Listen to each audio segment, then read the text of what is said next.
Hello হোমিস, কি অবস্থা সবার? নেটফ্লিক্সে বের হয়ে গেছে squid game season 3 teaser.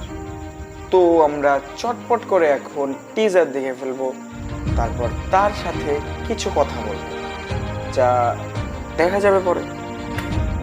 Start.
ভাই রে ভাই, পুরাই অসাধারণ ছিল।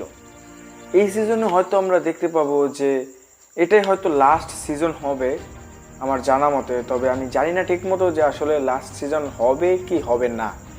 যদি হয় তাহলে তো স্যার যদি প্রপার ফিনিশিং দেয়। সিজনের শুরুতেই আমরা দেখতে পেলাম যে ওই সিজন 2 আমরা যেখানে শেষ করেছি, যে একটা গন্ডগোল হলো ওই স্কুইড গেমের মধ্যে, সেইখান থেকেই তারপর থেকেই আবার শুরু হয়েছে সিজন 3। এত বড় একটা ম্যাসাকার যাওয়ার পরও সিজন 3-তে আবারও গেম কন্টিনিউ রাখছে। তো এখানে আমরা আবার দেখতে পেলাম যে আগের মতো সেই ভোটিং সিস্টেম, যে কারা থাকবে কারা থাকবে না। অবভিয়াসলি কেউ থাকবে বিদায়, যেহেতু ভোট হয়তো থাকবে বিদায় বেশি পড়ছে, আর সেই কারণেই হয়তো আবার গেম সামনের দিকে চালু হয়েছে আর কি। আর এখানে আমরা দেখতে পেলাম কিছু কিছু সিনে যে দুটা টিম হয়ে আছে, একটা নীল টিম আর একটা লাল টিম।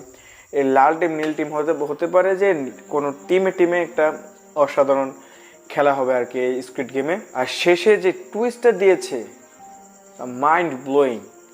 ওই বাচ্চার শব্দটা আসলে কোথা থেকে এসেছে? ওই যে প্রেগনেন্ট তার বাচ্চা, হয়তো বা বাচ্চাটা কি আসলে টিকবে, মানে বাঁচবে না বাঁচবে না, তা আমরা ভবিষ্যতে দেখতে পাবো। আর একটা সিন রয়েছে যেখানে আমরা দেখতে পাচ্ছি যে ওই যে তার একটা গ্রুপ, গিহুইনের যে একটা গ্রুপ তাকে খুঁজতেছিল, ওই মাঝি যাকে নিয়ে খুঁজতেছিল সেই আসলে কিন্তু আমরা সিজন 2-তে দেখেছিলাম যে সেই আসলে হয়তো কোনো কালপ্রিট। তবে যে খুঁজতেছিল তারও কিছুটা সিন দেখা গেছে। হতে পারে যে সে সেখানে গেছে আর স্কুইড গেম বন্ধ করে দিয়েছে।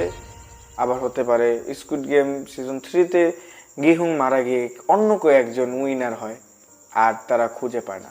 সব কিছুই হতে পারে, তা দেখা যাবে 27শে জুন নেটফ্লিক্সে সিজন 3-তে। তো আজকের জন্য এ পর্যন্তই, বিদায়।